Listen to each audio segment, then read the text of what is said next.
read Dr. Ballard's deposition, and then we'll call Ms. Legrand for about 5 or 10 minutes after that. Okay, all right. Anything else we need to address before we bring the jury out?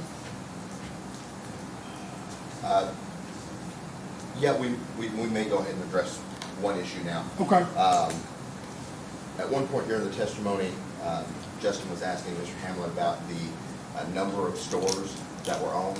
I just want to make sure that in closing, we don't get anywhere near the point of implicating the financial health of the defendant, implying that that number of stores is somehow indicative of financial health. I think we should keep all of that out going forward. right, I couldn't agree with I'm not gonna talk about profits, margins, or anything like that, but the fact that they have 23 stores and obviously have manuals and different things is definitely something that I can bring up. I believe I could bring up an argument, but I'm not going to touch on their financial well-being. It implies too much. It does, that. I don't have a problem if you say, Sville Corporation manuals, because I do think part of your argument is going to be, obviously, is the failure to comply with their own policy and procedure manual alleged.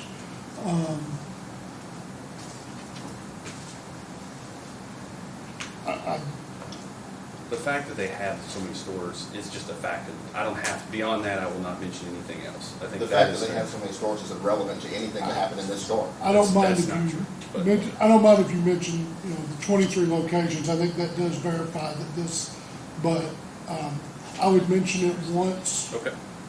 and I will go ahead and tell you if it becomes anything close to alluding to deep pockets or anything like that, it'll get rebuffed pretty quick. Okay, So I would that's fine. touch that generally. Okay, Anything else? no issue. Nothing else right now, Judge. All right. Okay, do we have 14? Yes, we do. All right, bring them on that.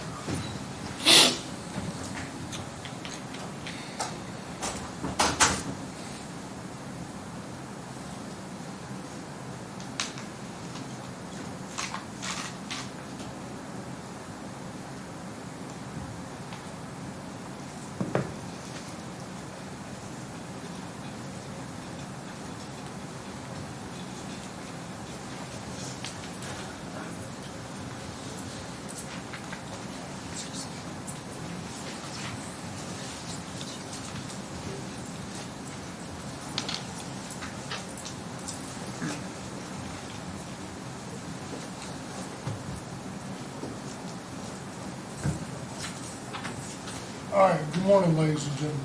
Everybody else can be seated. I see the same 14 jurors we've had the last 2 days wait for call. Yes, Judge. All right, we've got a little bit more proof we're gonna get you all this morning, and then we'll tell you how we're gonna proceed after that. So, defense, you may proceed. Judge, we'll call Dr. Ellen Ballard by deposition. All right, they are calling Dr. Alan Ballard.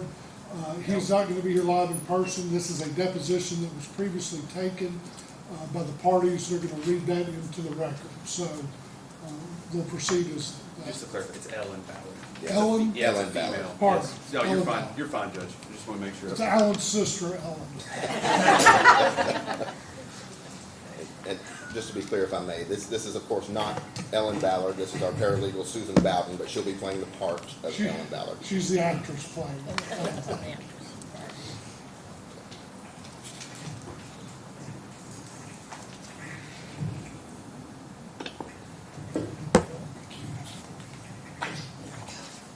Good. Ready? Ready? Ready. Dr. Ballard, this is Jeremy Falk. I'm representing the defendant in this case, Sherry Legrand versus Sville LLC. Could you state your full name for the record, please? My name is Ellen Ballard. Okay, Dr. Ballard, is it your understanding that this case involves a slip and fall that occurred at a McDonald's restaurant in August of 2019? Yes, Okay. And did you perform an independent medical exam on the plaintiff Sherry Legrand on January 16th, 2023? I did. Did you also review medical records related to Ms. Legrand's medical history from both before and after this August 2019 fall? I did. How far back did the records that you reviewed go? The records that I reviewed started in, it looks like in 2010, there was a woman's health note there. Okay. Could you go through and tell us which records you reviewed? Yes. I reviewed Love and Warden Eye Care Center from 1/15/13 to 9/29/20, McPeak Vision Partners, 4/8/16 to 11/16/20, Women's Health Specialists, 1/11/10 to 4/21, Greenville Regional Hospital, 8/20/19 to 1/31/22, Medical Center EMS, 1/12/17 to 8/18/19, Louisville Hip and Knee Institute, 10/18/21 to 9/22/22, Bowling, okay, this is an earlier one, Bowling Green Internal Medicine and Pediatric Associates, 4/28/08 to 7/28/20, Elite Sports Medicine, 2/4,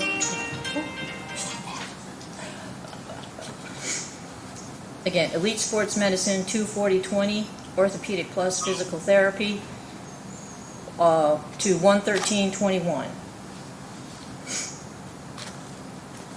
Dr. Ballard, you were telling us about Orthopedic Plus Physical Therapy and the dates of service in that provider, correct?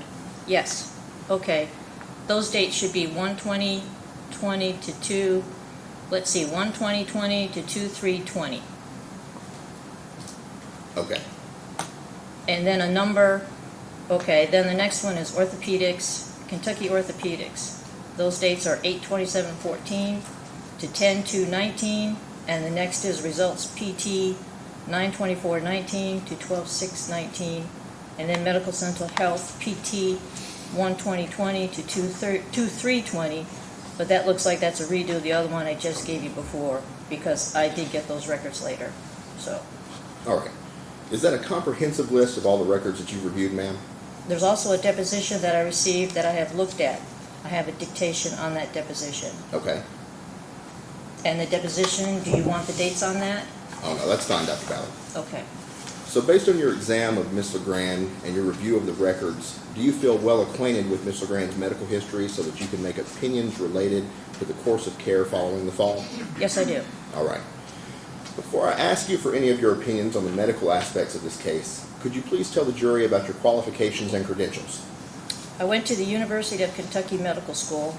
I then did a residency in physical medicine and rehabilitation. I am board certified in that specialty. I have a master's in occupational medicine. That's my educational training, other than the fact that I have another master's degree in entomology and a bachelor's in botany, but I don't think that's what you're interested in. Okay. And how long have you been a licensed physician? I've been a licensed physician practicing in my own practice since 1991. I was licensed in '87 when I started my residency. Okay. So after Ms. Legrand's fall in August 2019, did she have a surgery to repair a fracture of her right knee? She did? And is it your opinion that she needed that surgery because of the fall? Yes. All right. After the surgery to repair the fracture, did Ms. Legrand begin a course of physical therapy that lasted from September 2019 to February 2020? Yes. And is it your opinion that she needed that physical therapy following the surgery that I just mentioned? Yes. While she was going through this course of physical therapy, did her surgeon, Dr. Robert Riley, continue to follow her progress? He did? Okay. Following the surgery in 2019 and the course of physical therapy that followed, when would you have projected that Ms. Legrand might reach her maximum medical improvement? In February of 2020 when she finished her therapy. Okay, thank you. Dr. Riley was the surgeon that performed the August 2019 surgery. Did Dr. Riley's office see her on September 4th, 2019, 9/4/19? Yes. At the September 4th, 2019 visit at Dr. Riley's office, was Ms. Legrand noted to be in a wheelchair? Yes, she was. And was she also directed to begin physical therapy following that visit? Yes. At the October 2nd, 2019 visit at Dr. Riley's office, does that record also indicate that she was still in a wheelchair? Just 1 minute, I have to check. Give me the date again, please. It's the October 2nd, 2019 record from Dr. Riley's office, Western Kentucky Orthopedic and Neurosurgical Associates. I'm looking at it. I don't see that she was still in a wheelchair. So we're looking at the record from October 2nd, 2019, under physical exam where it says balance and coordination. Do you see that? Okay, I'm sorry. Yes. Yes. So does that record indicate that she was still in a wheelchair as of October 2nd, 2019? Yes, it does. Okay. In your opinion, should she still have been in a wheelchair as of approximately a month and a half after the surgery? No, she should not have still been in a wheelchair. Okay, thank you. Also, at that October 2nd, 2019 visit with Dr. Riley, did the medical record for that visit reveal any assessment of Ms. Legrand's efforts toward her recovery?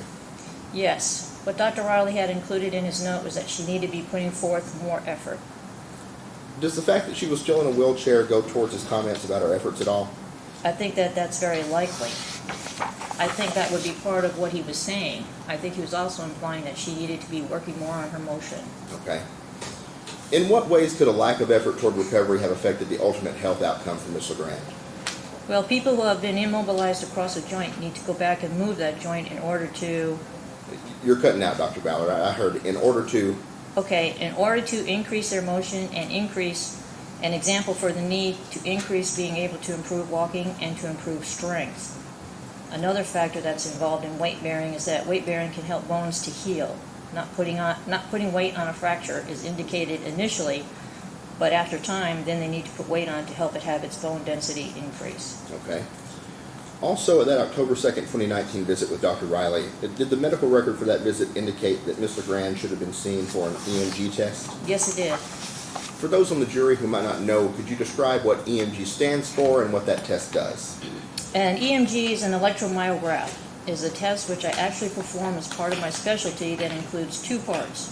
The first part is the nerve conduction, where electrodes are strapped onto the skin and shocks are performed, and a machine is used to record the response and compare that to normal. So that's the nerve conduction portion. The second portion is the EMG needle portion, where a needle is put into muscles and the waveforms that are observed are interpreted. It's a test that is used to determine whether someone has a nerve injury and where that nerve injury might be located. As an example, if someone has a numb hand, it could be used to determine if they have carpal tunnel versus if they have a pinched nerve in their neck. Okay. Did you see anywhere in her records that she ever completed an EMG? I never saw that, and she did not include that in her form in terms of what one of the tests that she had done. In other words, I have a place where they check if they've had x-rays, MRIs, EMGs, and she left the EMG portion blank. Okay. Are you talking about an intake form that you have people fill out when they come and have an IME done with you? That is correct. And I have the same form for when people come in and have EMG. Okay. Did you see any indications of nerve damage anywhere in Ms. Legrand's medical records? Only in the sense, only what I saw was that she said she had nerve damage. She said the doctors, I don't know what doctor she was referring to. Okay. Did you personally see any indication of nerve damage when you examined her during the IME on January 16th of this year? No. All right. The last thing on this October 2nd, 2019 visit with Dr. Riley, was she directed to follow up for an x-ray in 1 month? Yes. From the records that you reviewed, did you see any indication that she returned to Dr. Riley's care 1 month later? No. Is October 2nd, 2019 the last time that the records you reviewed indicate that Ms. Legrand saw Dr. Riley? Yes. And was there any indication in the records that Ms. Legrand saw anyone else in 2019 who would have taken Dr. Riley's place among the doctors who were treating her? No. Okay, moving on. Tell the jury generally about the course of physical therapy that Ms. Legrand undertook from September 2019 to February 2020. She underwent therapy where they were attempting to have her improve her range of motion and strength. So they had her performing exercises in range of motion. Okay. Based on the records that you reviewed, did Ms. Legrand ever begin physical therapy again between February 2020 and when she had the later knee replacement surgery in 2022? I don't have any records about that. Okay. Lastly, did Ms. Legrand see Dr. Brian Dierkman at Elite Sports Medicine in Nashville on February 4th, 2020? Yes. Based on your review of that record from February 4th, 2020, did Dr. Dierkman recommend any further surgeries related to her knee at that point in time? No, he did not. What treatment did Dr. Dierkman recommend? He gave her a cortisone injection in the left knee, and there was a follow-up mention that she stated it did not help, but I'm not aware that he ever saw her again. Do you see anywhere in the record where they discuss conservative treatment? It says she was given the cortisone injection. Does it say anything else in terms of what those were? I'm sorry, you might have cut out what those were. What are those? Other conservative measures. Okay. He did not describe any other conservative measures. Do you believe that she should have undergone other conservative measures following that February 4th appointment? Well, I would recommend that she continue to exercise. I would recommend that she do what she had been taught in therapy.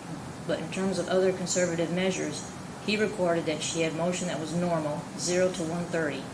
He did not describe any muscle atrophy. She had normal strength. Therefore, there's nothing else I could say. She was going to be needed at that point. Okay. So then looking ahead to the knee replacement that she eventually had in 2022, in your opinion, what caused Ms. Legrand to need that knee replacement surgery in 2022 with Dr. Joseph Green up in Louisville? Well, the records from Dr. Green, which I reviewed, stated that he saw her and said that she had arthritis in her knee tricompartmental and said that she had had 5+ year history. It said that she had had conservative measures and included in that she had another type of injection in the knee. And after that,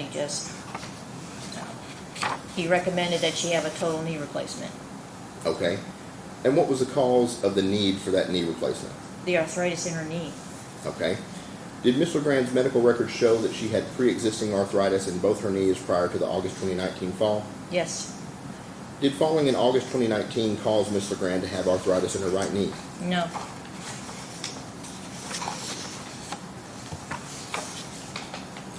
Would Ms. Legrand have eventually needed that 2022 surgery regardless of whether she fell in 2019? Yes. Yes.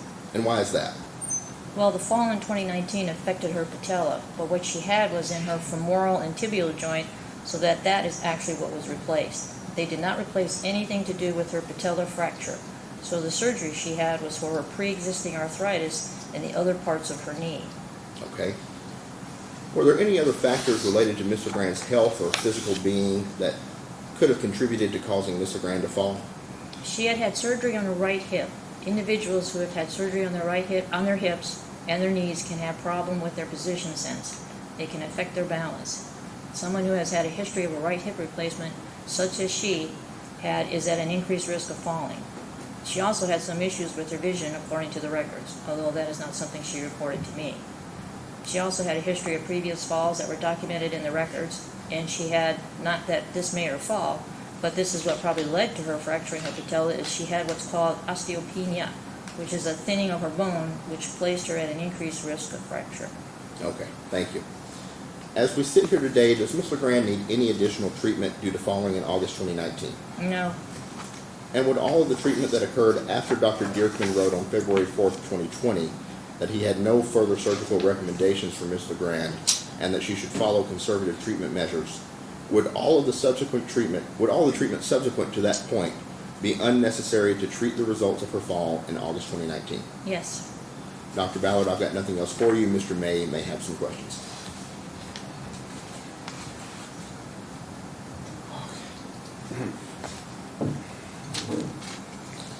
Dr. Ballard, my name's Justin. I represent Ms. Legrand. How are you today? I'm fine.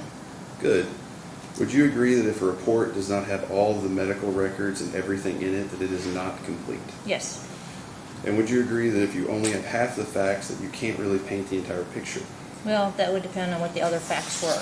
Fair enough. If your report is missing something, then you would agree, if you're missing records from your report, would you agree that your report probably shouldn't be relied on or trusted? No. Okay, if it was directly related to the injury we're talking about, would that make your report less valid? Once again, I believe I answered previously, it would depend on what those reports were. Okay, so you listed out all the facts, and I have your records. You do not have anything listed for the Norton Orthopedic Institute. Is that fair? That's correct. All right, I'm going to share my screen, doctor, so you can see. And I'll just...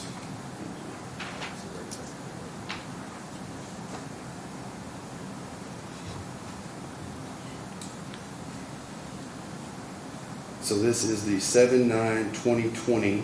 It says Norton Orthopedic Institute. You did not receive this record. I'm just looking through the records to confirm. That's fine, take your time. Okay, I don't see that there were any records from Norton Orthopedic Institute. Okay, so these are from Dr. Green, who performed her full knee replacement. They're on 7/9/2020. He says, HPI, history of present illness, knee, right knee pain. Sherry Legrand is 64 years old, who presents today for evaluation of right knee injury. She's a very active nurse who fell directly onto the knee in July 2019 and required an ORIF of a distal patellar pole fracture. Hello? Can't understand you. You're going in and out. Okay, I'm just reading the records. Sherry is a 65-year-old who presents today for evaluation of right knee injury.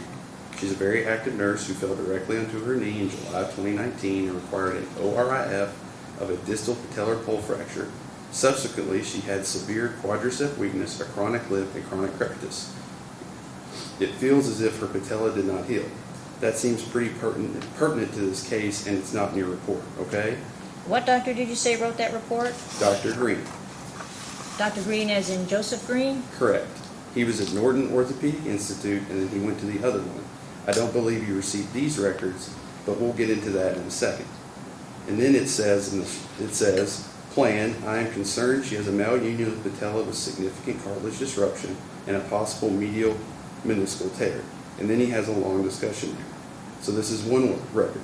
He then sends her out for an MRI. So I'm going to attach this as plaintiff's exhibit 1. I can't see you anymore, doctor. Oh, I'm sorry. You're fine. What is the date? So we're going to page 27. What is the date you have on that? What page are you on, Justin? Sorry. Here. So I'm on 2718 is my answer. 27. Okay, so Yeah, what is, sorry. okay, so I answer, what is the date you have on that? Yeah, okay, sorry. Okay, so let's read, so this is one record. He then sends her out for an MRI. So I'm going to attach this as plaintiff's exhibit 1. Okay, now you can see. What is the date you have on that? It's 7/9/2020, July 9th, 2020. It's not in your report. I read it. Now, in your actual report, you have a review of films on the 7th page, correct? Correct. Okay, an MRI is not listed there. Is that fair? That's correct. Okay, so on 7/11, she actually has an MRI 2020. I'm showing you that on the screen now.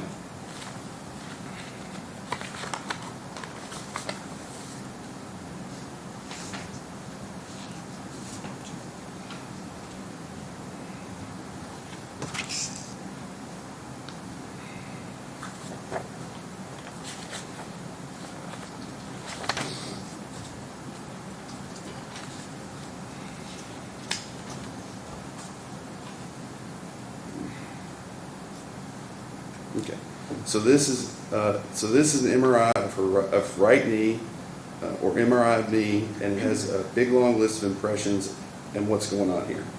So she did have an MRI, but just so we're clear, and it says up here findings, there are post-surgical changes related to the distal patellar pole fracture. It goes on a big long deal, and then it says history: fall onto knee in July 2019, status post-distal pole patellar fracture, quadricep weakness. Evaluate for patellar malunion, possible medial meniscus tear. So this is the MRI, but this did not make it into your report either, correct? That's correct. All right, we'll attach that as exhibit 2. And then she actually saw Dr. Green again at Norton Orthopedic Institute on September 10th, 2020. And I'm showing you that on the screen now as well. And that's this one. I'll take it to you.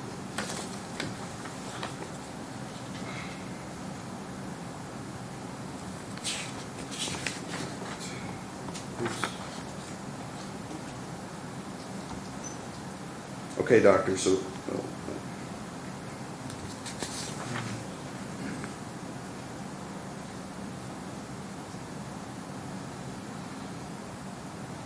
okay, so Sherry Legrand, so I'm showing this on the screen now. Sherry Legrand, 9/10/2020. It says, planned by Dr. Green. Based on x-rays, history, and office evaluation, we have diagnosed Sherry Legrand with right knee patella post-traumatic arthritis. The key word there is traumatic arthritis.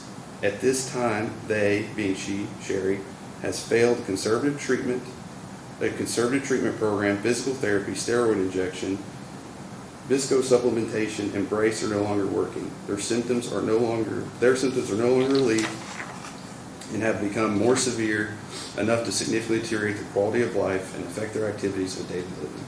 Their disability is significant enough to drastically alter their lifestyle.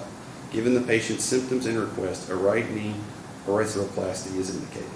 Now, a right knee arthroplasty is a full knee replacement, correct, doctor? Yes, that is correct. All right, and he says that he's diagnosed her with the right knee patella post-traumatic arthritis, which would imply that the post-trauma would have been the fall of August of 2019, correct? Well, I would have to assume so, yes. Okay, so we'll attach that as Plaintiff's Exhibit 3. Okay, doctor, so none of those records made it into your report, correct? That's correct. Okay, so now we're going to page 30, line 15. You there? Yeah, I'm there. Okay, just make sure. Okay, how much are the defendants paying you to be here today? This deposition is an $800 charge. Okay, and how much was it for the DME and everything else? The IME was $1,500 and the records were $3,168. There was a video that was $95. The total was $5,163. Thank you. If you would have had those records I showed you, would your opinion change? Well, no offense to you, sir, at all in any way, but what I would tell you is that rather than having you read me what they said, it would be better for me, in terms of creating my opinion, to actually see the entire record, and also I would have wanted to review the MRI. The portion of the record you read to me said she had post-traumatic patellofemoral arthritis, so what she had surgery on was to replace components of her knee that had nothing to do with patellofemoral arthritis. She had a femoral and tibial artificial component placed across her right knee. So I would be happy to review those other records and revise my opinion, but I need to see the studies, I need to see the MRI, and I need to see the radiographs, both the ones before she had surgery and the ones after. Okay. So we talked about my client not putting forth that effort. I'm going to pull up your report real quick, okay? Okay, so in your report, you have results physiotherapy is number 12 on page 7. You see that? Yes. Okay. You don't really list how many visits she had, so let's talk about it, doctor. You can see the screen there. I actually have a calendar of all her visits she had for you. So she had 1, 2, 3, 4, 5, 6, 7, 8, 9, 10, 11, 12, 13, 14, 15, 16, 17, 18, 19, 20, 21, 22, 23, 24, 25, 26, 27, 28, 29, 30, 31, 32, 33, 34. Then she also had some more. 35, 36, 37, 38, 39, 40, 41, 42. She had 42 physical therapy visits, and what I'm curious about is, not one time did the word effort come up in any of those records. Isn't that right? I cannot say the word effort, no. Okay. Dr. Riley is the one who used the word effort, not the therapist. Not the therapist, and no other doctor used the word effort either that I've seen, correct? Correct. As far as I know. I don't have all the records, obviously. So someone that goes to 42 physical therapy visits is putting forth some effort. Would you agree? Well, I've been a doctor sending people to therapy since 1987, and I can tell you that simply showing up in physical therapy does not mean that people are putting forth effort. It means they're showing up. I have had hundreds of patients that will go to therapy and then not put forth effort and not be recorded by the physical therapist in terms of effort. So I cannot tell you the fact that this patient went to 42 therapy sessions indicates that the patient was putting forth full effort. Okay, but you weren't at the physical therapy visits, so you don't know, right? That is correct. Okay, also, if her knee had a malunion, which is indicated in the records you don't have, wouldn't it also be harder to put forth effort? The records that I saw mentioned the malunion. If she actually had a malunion, then that could potentially have caused her difficulty with pain. But I looked at films from Dr. Riley and I did not see that there was a malunion. So I could say, yes, possibly that's true. I'm not sure if she actually had. There are two different words here, malunion, non-union. So I cannot tell you that she did not have a union. Okay, I think either before the fall, both of her knees were asymptomatic, there are arthritis in them, correct? I would say yes by the history. So, I didn't finish my answer. okay, go ahead. Sorry, go ahead. I believe what I said, and I'm not sure if the reporter got this, is that Dr. Green's record said she had a 5+ year history of problems with her knee. So that's all I can tell you. That ended prior to when she had her fall. I understand. There's no other indication in any other record anywhere else, though, that she had knee issues, correct, before the fall? Correct. Okay, thank you. Correct.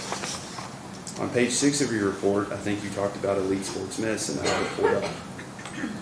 It says, fracture and subsequent surgery exacerbated this.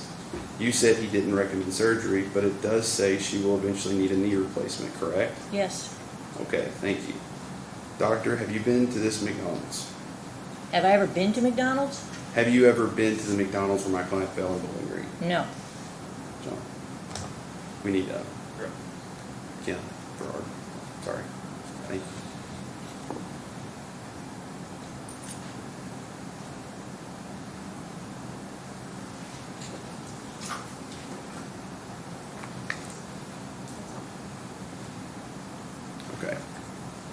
Okay, so right now I'm showing you a picture of the outside. Do you see that? Well, yes, I do. So that's the one photo. I'm going to show you another one. This is one. Do you see that one? I do. Okay, so let's go back to the first one. Do you see right in the middle there, there's a ramp? Do you see that? That looks like the first picture. Yeah. Okay. I switched back. So there's a ramp right there, correct? Right there? You mean you're talking about the one, well, I don't know. I think that's a sidewalk. That might be something that's coming from the street. Okay. I mean, it looks like a dip there. Okay, do you see the two handicap spots right there? I do. Do you see the handicap signs right there? I do. Okay, so we'll attach this as Exhibit 4. So is it fair to say from looking at those signs that McDonald's planned on having people with disabilities, walking, or balance issues visit this McDonald's? Yes. So they know people with potential balance and fall issues are going to visit, and they're clearly inviting them and accommodating them. Is that fair? Yes. And if they're openly inviting them and accommodating them outside, then they have to do the same thing on the inside. Is that fair? I think so, yes. All right. And since they know that apparently plan for it, it would make sense and be even more important that they follow their own golden rules and help make sure the inside of the store is safe for people with balance issues. Would you agree? Well, I think the Americans with Disability Act talks about what they consider to be necessary and having bathrooms and doors that open in wide stalls. That is what's considered to be in accordance with the ADA. Okay. Do you think any of the conclusions after the testimony today, do you think any of the conclusions you came to in your report are inaccurate or incomplete? I don't think they're inaccurate. They may be incomplete based on what we've discussed in terms of the records that I don't have. Okay, no further questions. Jeremy, that's gonna be great.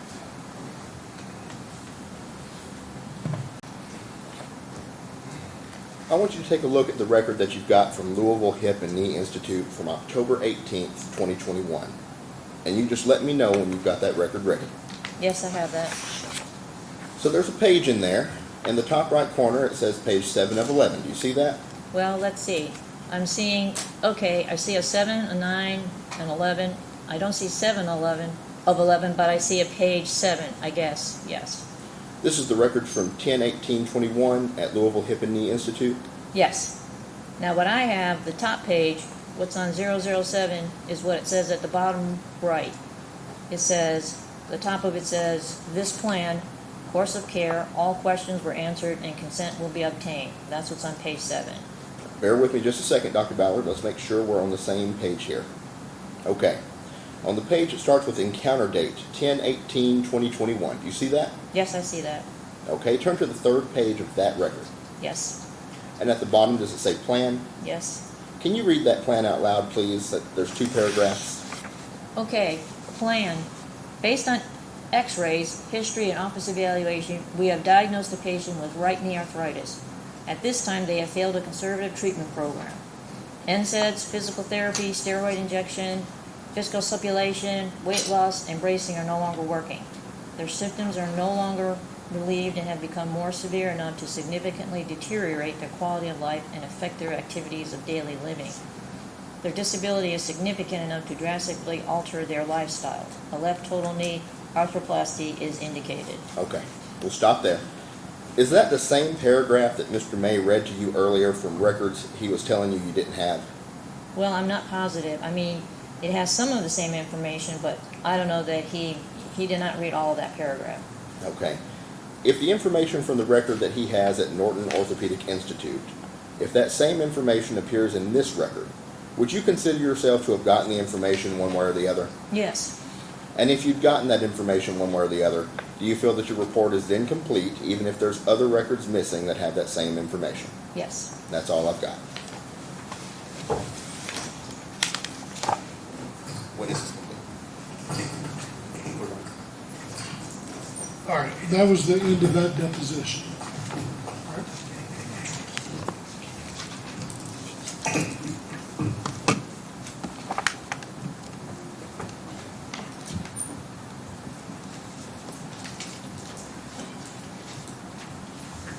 All right, Mr. Falk. We'll next call the stand Ms. Sherry Legrand. All right, Ms. Legrand, if you will retake the stand.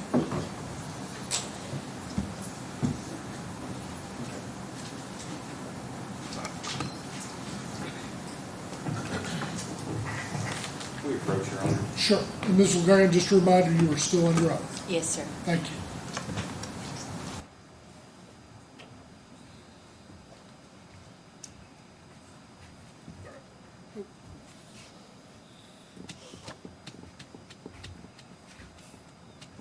We're gonna stay right over here. Hyatt right down the street. Oh, good. Yeah, That's it's nice. nice. Yeah. There was a dog outside my room last night, so I'm exhausted. I'm not gonna lie. I might need a break after her to go get some more food That's and fine. something. That's That's fine. okay. Sorry, I'm just. Yeah, it's right across my room. Beautiful. Sorry, go ahead. Yes. So, Miss Legrand was on the stand with us, and I understand you're gonna be crossed her, and I understand you can call her in case in chief. But I just don't want to do another hour and a half retread of all the facts. It's gonna be about 10 minutes. No, I just want to make I sure it's really limited wanna plow to. new ground. No. Okay. All right. Okay. I just want to make sure. Yep. Just want to make a record. Wouldn't bring- Thank you. Let's stay just a second. Okay. Oh, hold on. Hold on. Take it. Come on back. So, we have some pictures that I wanted to show. Susan tells me that I don't have a hard copy of it. She wasn't able to get it printed off in time. We've got it electronically. We can put it up on the screen. They're pictures that you all produced in Discovery. Okay. So the authentication of them, What are the pictures? What are they? pictures of her shoes. All right. And From that day. I'm almost certain they were taken after that day, but Yeah, we don't know if they're that day. We can't pull those up. I believe she's Because going to of- represent that they were the shoes she was wearing at the time, or Did she say otherwise. that in her deposition? Well, that's what I want to ask her. All right. I We think don't you- know when the picture was taken, Your Honor. Let's do this. I'm gonna excuse the jury. Let's, before we go down this road, see Thank you. if it's worth doing. All right, ladies and gentlemen, we've got one issue we need to take outside of your presence that I need to address. I'm going to ask you all to retire to the jury room briefly. Wouldn't see him. Will you do that? I'm going to admonish each of you at this time as your duty while this case is in progress, not to permit anyone to speak to or communicate with you on any subject connected with this trial, and all attempts to do so should be immediately reported by you to the court. You should not converse among yourselves on any subject connected with the trial nor form or express an opinion thereof until the case is finally submitted to you for decision. So with that, if you all will step in the back with the bailiff, and we'll get restarted here in just a minute.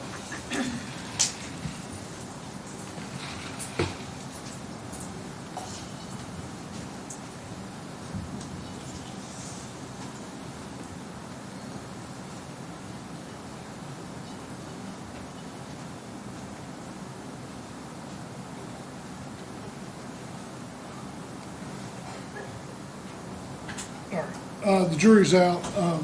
Counsel approached her, maybe the defense wants to show some photographs. We don't have hard copies of them, but we have electronic. Just authenticate them outside of presence. Yeah, let's do that real quick. Kim, if you put the TV on for their side. Yeah, are they on?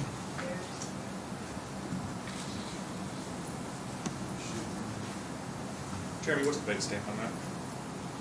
Okay. I don't believe they were baits now. That's what y'all sent to us. Oh, Yeah. They are baits.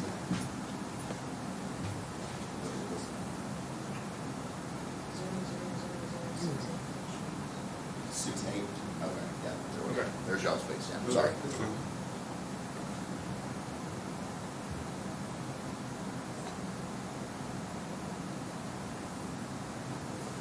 Does she need to be resworn, or she? No, she's still under oath. Mrs. Legrand, are those the shoes you had on at Yes, McDonald's the sir. day you fell? Yes, sir. You sure about it? I'm positive. All right. And we'll pull up.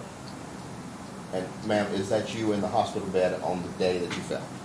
Yes, it is. Okay, that, can we go back real quick? You sure? Are you sure you took that the day you fell? Oh, I didn't take a photo of it. Okay, so that's not you taking the photo? No. Okay, well, she can't authenticate it. She gonna, if she's She can say her articulated, shoes. those are I her know, shoes. but were those the shoes you wore that day? Yes, they Okay, were. were they cleaned in that photo? And no, they were dirty in that photo. Okay, well, did you all clean them and take a pic? Like, I'm trying to figure out exactly what's going on with these shoes. Oh, I don't know. I didn't. I mean, they were shoes that I painted in. You know, but they were good tennis shoes. They were supportive and. Ms. Legrand, let me ask you this. Is Yes. that how those shoes look like? Is that how they look the day you fell, pretty much? I don't remember them being dirty, Your Honor. All right. yeah, those are- I- yeah, she testified those are the shoes she had the day she fell. They provided it to us in discovery. I think So- and then you can cross in regards to the condition. All That, right, like I so said, we they, got three. Three shoe photos of the picks. shoes, one photo of the hospital bed. All right, hold on. So this is gonna be D's 5, 6, 7, which are plaintiff shoes. And then D's 8 is gonna be hospital photo. Is that it? That's it, Judge. All right. Thank you For for the accommodating record, us. those will be admitted. Defendants 5, 6, 7, 8. They'll be published into the record via the video. I am gonna ask that, the defense counsel at a future time, print those out and submit those to the record. Absolutely. All right, is that, all right. Thank you all Anything, very anything else? No. All right. Okay, bring your back in.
Yeah, we're good. Whatever they're there.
All right, I see our same 14 jurors wait the call. Yes, Judge. All right.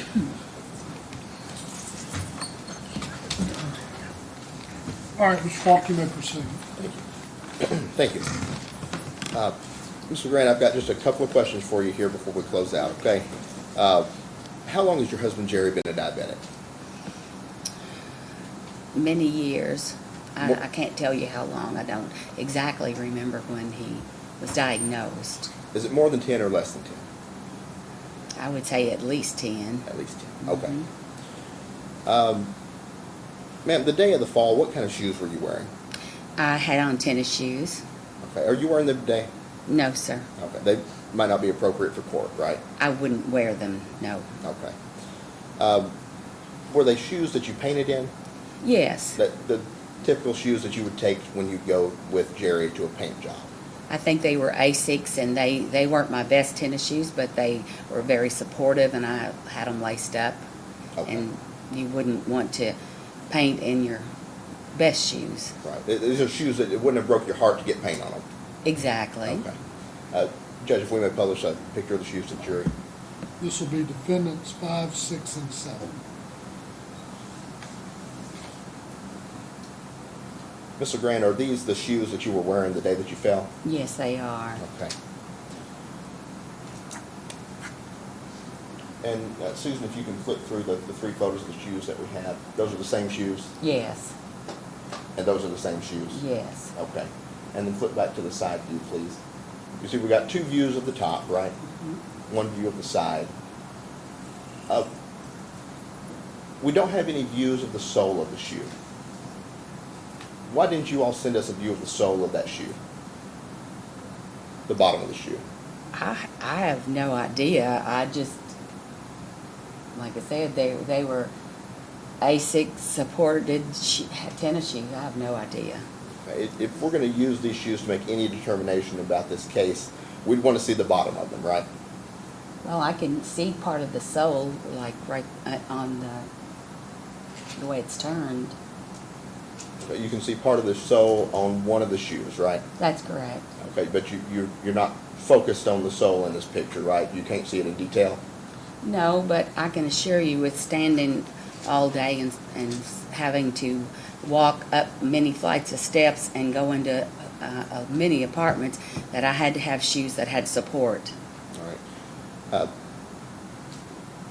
Ma'am, you acknowledged speaking about this litigation with your doctors back in 2019, right? 20, yeah, I guess so. I don't remember. Okay. Ma'am, I want to show you another picture. Judge, if we may publish the defendant's 8 to the jury. All right. Ma'am, is this, what does this picture show? This shows me at the hospital in pretty severe pain. And when was this taken? Is this, I'm not sure, is this the ER or is this surgery? Is this post-surgery? I'm not sure. You said earlier this is the date that you fell at McDonald's, right? I'm assuming so. I was in so much pain. I didn't take the picture. I didn't see it. The first time I've seen it. Okay. So with this picture being from the date of the injury, Your Honor, may we approach? Sure.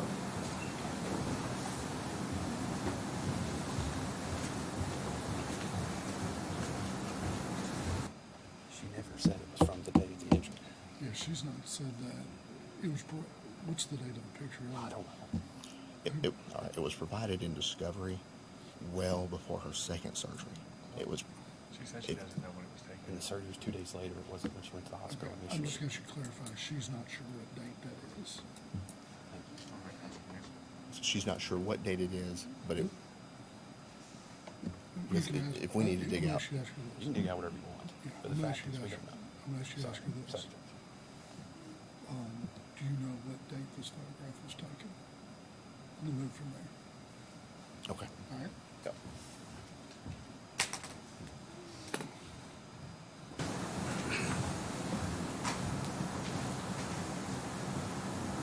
We- Ma'am, do you know what? All right, go ahead. Do you know what date this photograph was taken? I don't know if it, I didn't see this picture. I didn't take it, but if it was the date that I fell, that would have been August the 18 of 19. Okay. Would it be either that date or the date of your surgery, either the ER or the surgery that you had immediately after? Yes, I think so. Okay.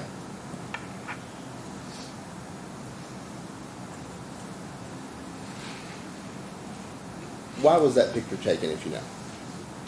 I don't even know who took that picture. Do you see that my eyes are closed in that and I was in severe pain? I have no idea who took that picture. Okay. But you came into possession of it, right? I don't have any recollection of the picture at all. Okay. This picture was produced to us by you and your attorneys in discovery, okay? Okay. So what I want to ask you is, just like you've been speaking with your doctors about this litigation in 2019, you've also been preparing for litigation since the day, either the day you fell or the day of the surgery, right? I would assume that one would have taken measures. So what I really want to know is, and I think this is something the jury's going to be interested in too, is that if you've got pictures of your shoes lacking any detail of the sole, and pictures of you on either day 1 or day 3 when you had the surgery, where are the pictures of the clothes that had the greasy film on them where you and your husband say that you were on the floor? I have no idea. I don't know of any pictures that were taken of greasy clothes. Right, so you all didn't take any pictures of that, right? I was in horrific pain, and taking pictures was not my thought. Okay. I mean, that would have been your smoking gun in this case, right?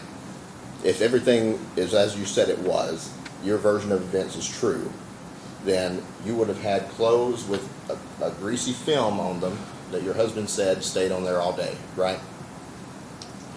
If he said that at the time, I wasn't able to know anything because I was in so much pain. I remember falling. I remember putting my hand out and feeling the greasiness of the slickness of the floor, and then I remember it being on the back of my hair, which was in a bun to keep that paint away from my hair. And I remember feeling that with my hand. I don't remember. I didn't see his leg. I don't know. Okay. We've got pictures of the hospital bed, pictures of the shoes without any detail on the sole, but no pictures of greasy clothes, right? I have no pictures of any greasy clothes. That's all I've got.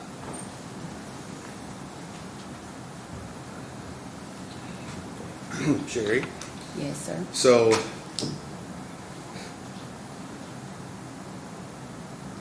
how does it,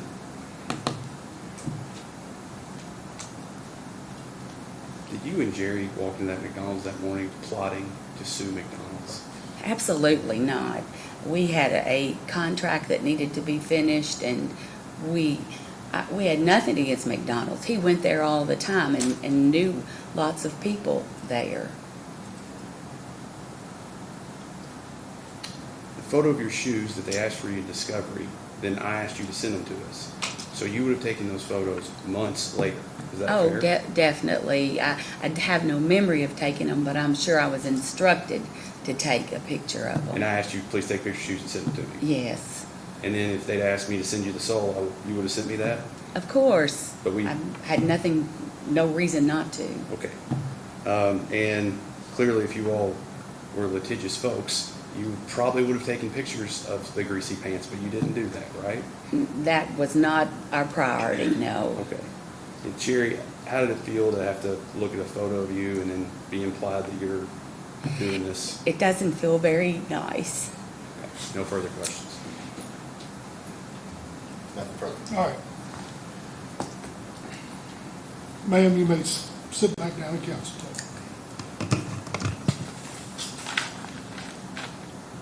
All right, Mr. Falk, any other proof? Judge, finish rest. All right, interesting. Any rebuttal? No. All right. All right, you have heard all the proof you're gonna hear. We've got a little bit of work to do. Before you'll hear closing arguments, we're gonna finalize the instructions, which will be the law of the case that we're gonna give you all. So I'm gonna ask you all to go back in the jury room. I'm hoping, don't hold me to it, this is lawyer world. I'm hoping to get started by about 11 a.m. So if you all will, everybody's got their buttons on, everybody remember? I'm not very impressed. If you all will either go wherever y'all want in the Justice Center, if you need to go out to your car, run, grab something, whatever, that's fine. Be back in the jury room, if you will, by 11 a.m. Okay? Thank you.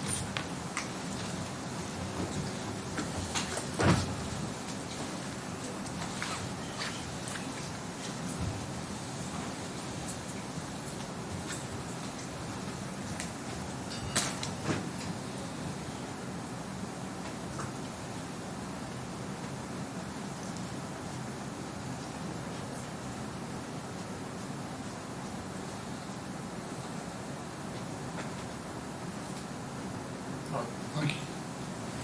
All right, any motions? You will renew.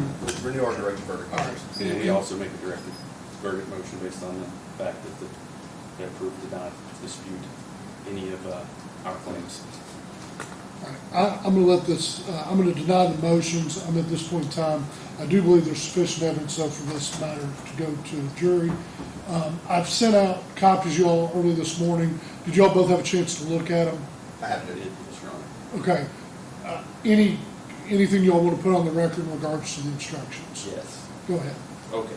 Start, Mr. Knight. Your Honor, so the instructions include well, there's several things. Okay. First of all, I believe,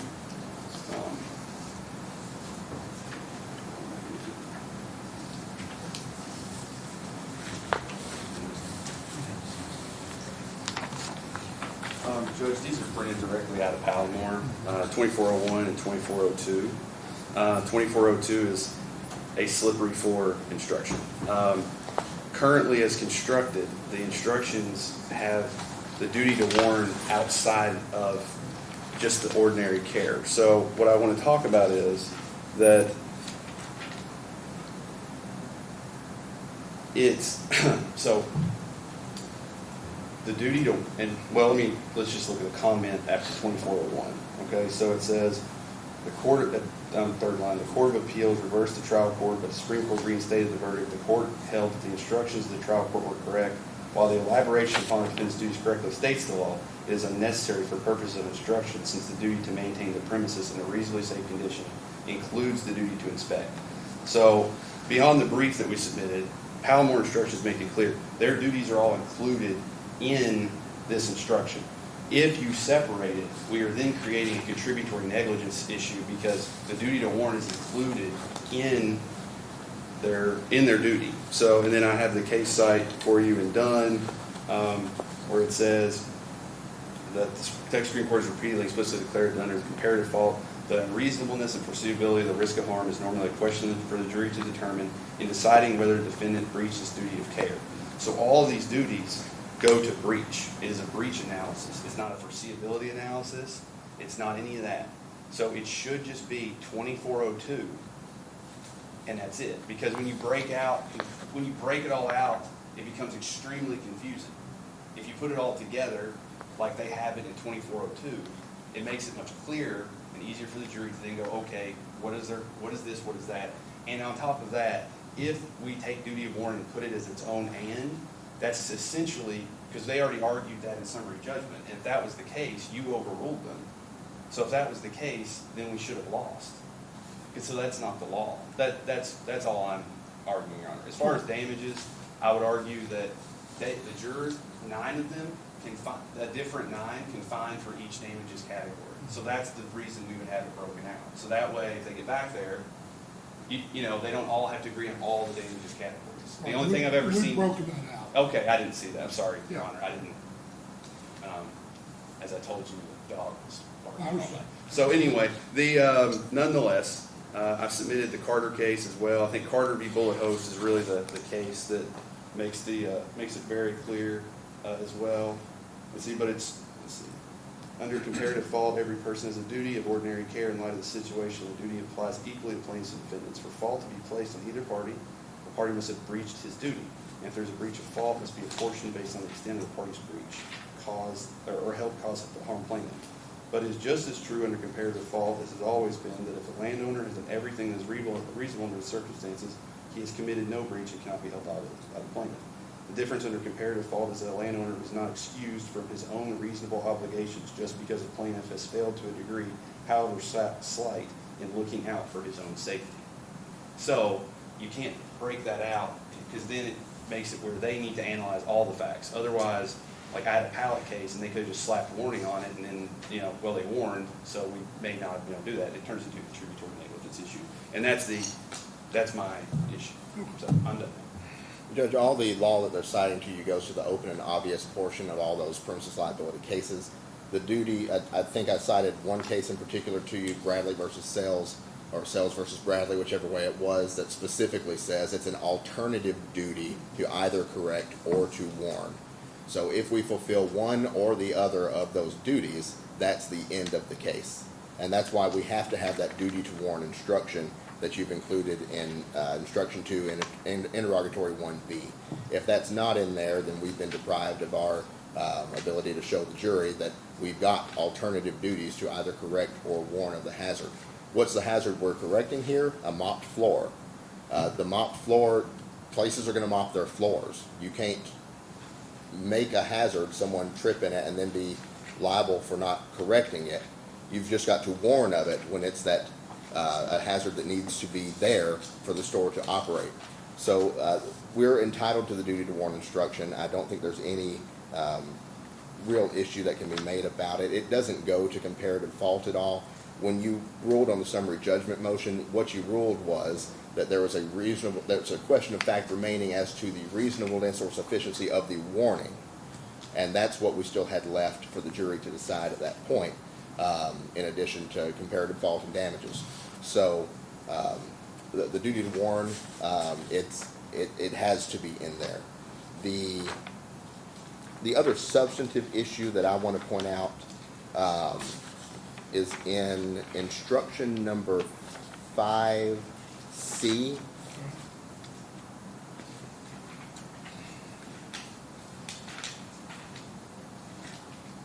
That begins for mental pain and suffering, for Right. mental and physical pain and suffering. That first sentence I think is fine to leave in, down to loss of enjoyment of life. But then it says if you've awarded a sum of money for medical expenses she's incurred to date, you must award an amount for past mental and physical pain and suffering under this portion of your verdict. Miller versus Swift, 42 Southwest 3rd, 599, page 602 says, we now overrule Prater versus Coleman to the extent it holds that a zero award of pain and suffering damages, regardless of the evidence, is inadequate as a matter of law when accompanied by awards for medical expenses and lost wages. Miller versus Swift has not been overruled. So it's not an automatic, if they award past meds, they must award past pain and suffering. Miller versus Swift is a Kentucky Supreme Court case reported that says that you can have a zero award for pain and suffering even if past medical expenses are awarded. So I think if we leave that sentence in there, if you've awarded a sum of money under question number 1A, that portion of that sentence down to in an amount you believe, I think that makes such an appealable issue that if they get any amount of money, we'd be able to overturn the trial and appeal and come back. All right, so you're saying that on C, it should stop at The first full enjoyment sentence. of life. Yes, sir. The first full sentence is fine to be in there.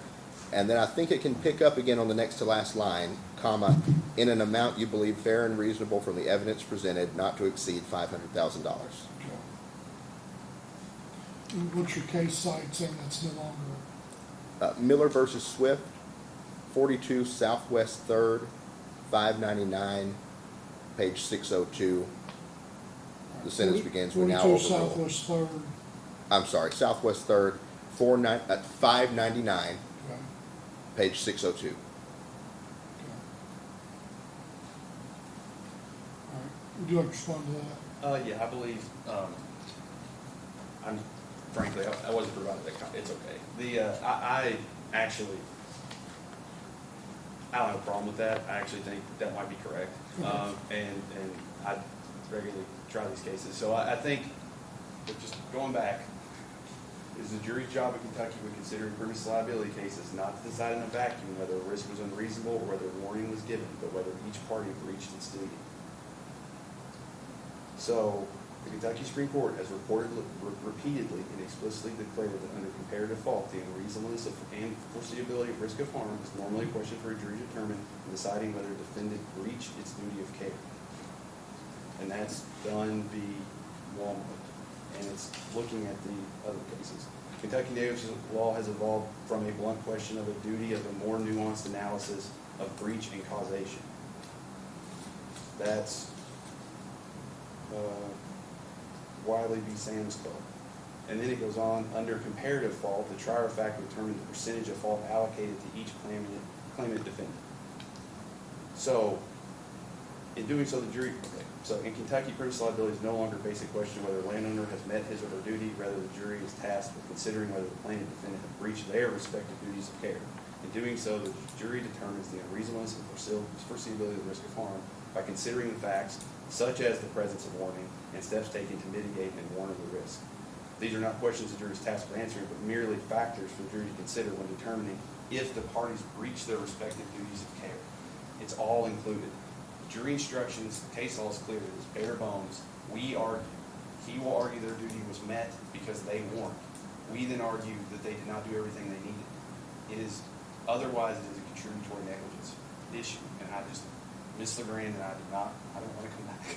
So, I just want to get this over with. You lose the court. I'm just trying to, I think on the You damages made your issue, I point. think he's right, but, Anything other, you've No. already argued that, anything okay, other than sorry. damages? No, I'm, everything else looks fine to me, Your Honor. Anything else? No, Judge, the duty that he keeps referring to is the duty to warn. Yeah, and here's what, and I'll be honest, we worked on this quite a bit last night. I also,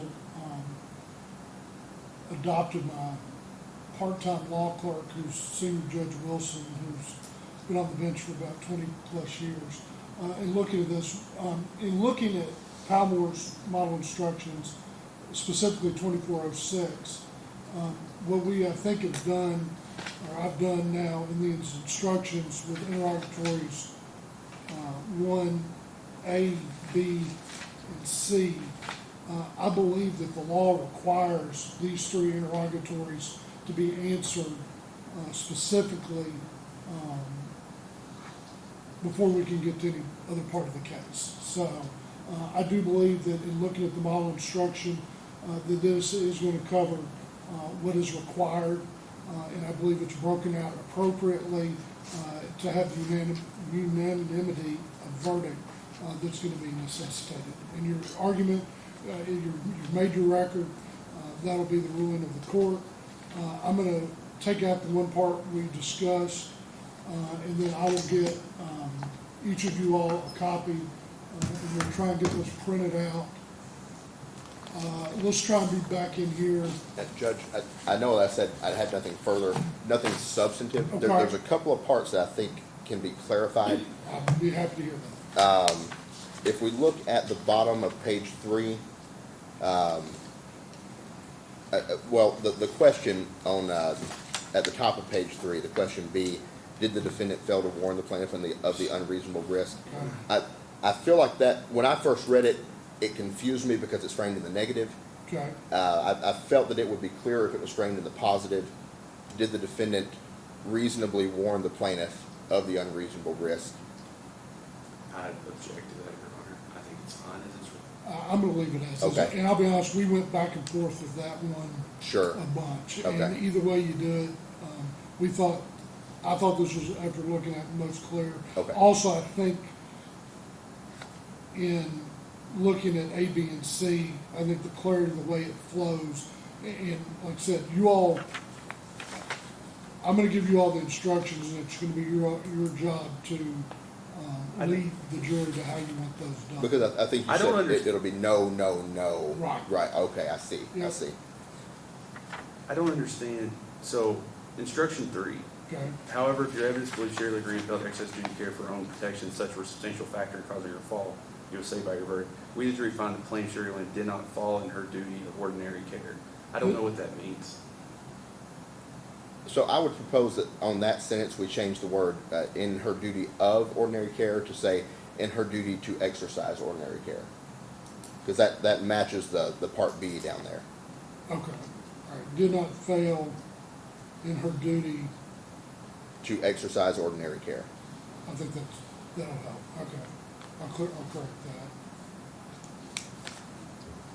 that. On page 3 at the bottom, and the very last part, if your verdict is yes on both interrogatory A, B, I think it would be helpful if we list that as interrogatory 1A and 1B, and then at the bottom, that bottom line 1C, Okay. because further on it refers to interrogatory A under instruction 2, I believe, and for a moment that made me think to go back to instruction 1 or instruction 2 from instruction 3. That caused me some confusion. I think that better Okay. clarifies it. All right. And just to do that Same thing on page 4. on page 4, that it's up at the top and at the bottom on page 4. Okay. At the bottom of page 5, I feel like works better if you say, if on this page you found under interrogatory 1A, go to instruction number 5. To just add the phrase on this page, because there's another interrogatory 1A further back in the instructions that clarifies for them, look here. So if on this page you found under interrogatory 1A, go to instruction 5. And then that next sentence, if on this page you found under interrogatory 1B, go to interrogatory number 2 on the next page.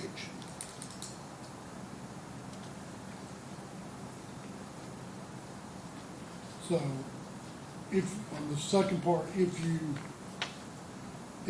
on this page you found under interrogatory 1B, go to interrogatory number 2 on the next page. And then on the upper one, if you found on this page under interrogatory 1A, go to instruction number 5 Yeah. on page 8. And then that same on this page phrase to add at the bottom of number 6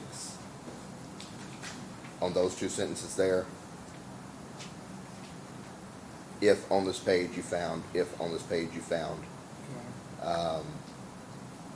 At the top of page 6 on the second line, Hold on a second.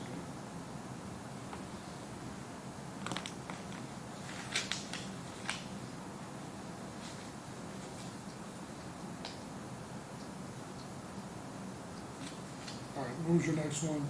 on the top of page 6 on the second line, that it begins, now you will determine if her failure was a substantial fact.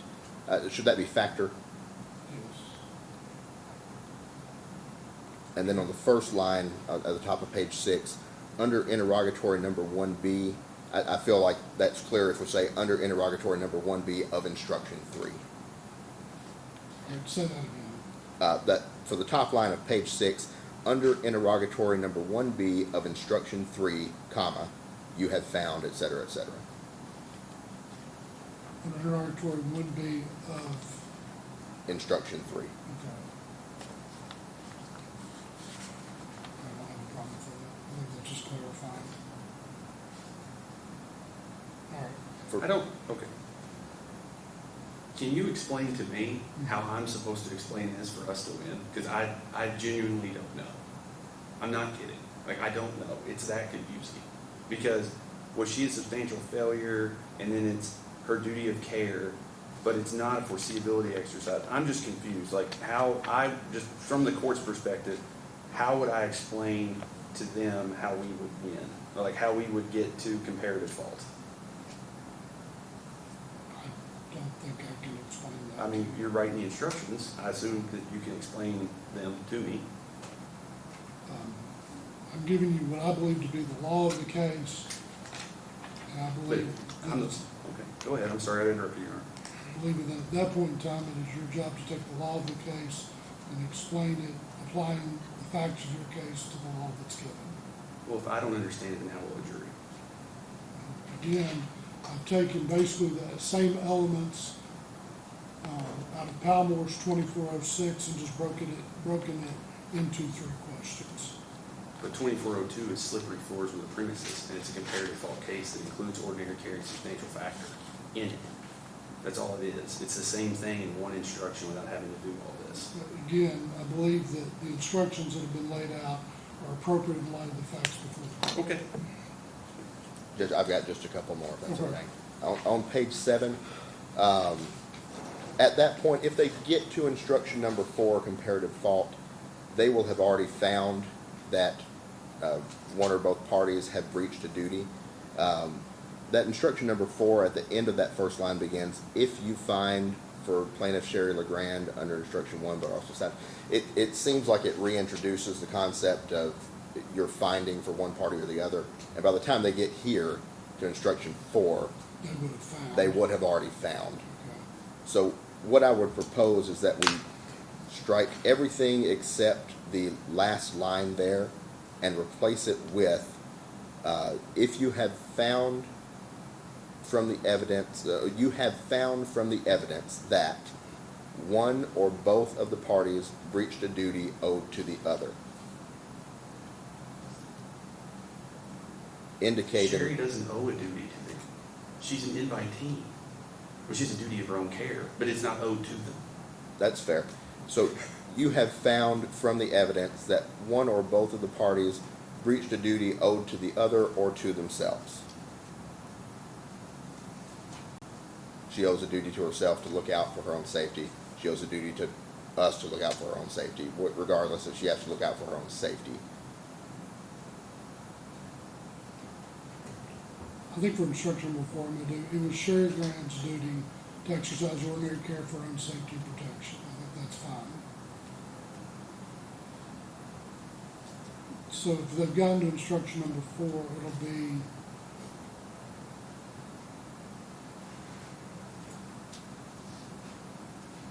you have found for plaintiff Sherry Legrand under instruction number 1, but are also satisfied from the evidence that plaintiff Sherry Legrand failed to comply with this duty, and that such failure on her own part was a substantial factor in causing her fall.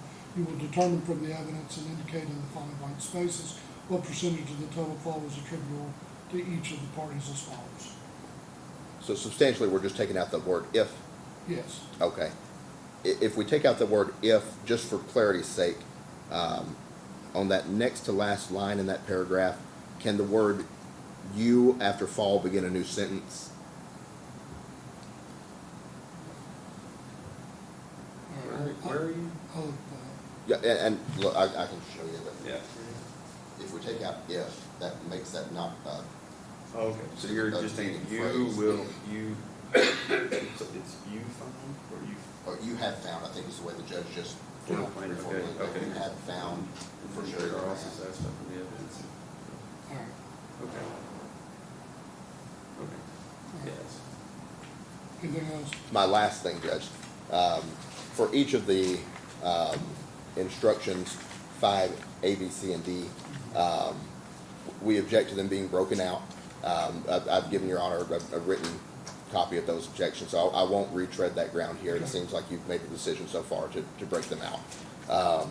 But I would ask that for the short paragraph that's after each letter, so on 5A where it says for reasonable medical Right. expenses incurred, ... not to exceed, that we say past medical expenses not to exceed the number, and that be the bare bones instruction, and we flesh that out. Justin can flesh out what past medical expenses are if he'd like to. Same for future meds. And that's the only other part I'd have, just to shorten that down to past meds, future meds on A and B. I believe that instruction actually comes from the MVRA, Your Honor, so it's fine, it's written. I'm gonna leave it as written. Okay. All right. Anything else? No, Judge, I appreciate you entertaining the Absolutely. many All right, nitpicks I'm I gonna go have. look at these and I'll bring out another copy for y'all to look at in just a second. Thank you.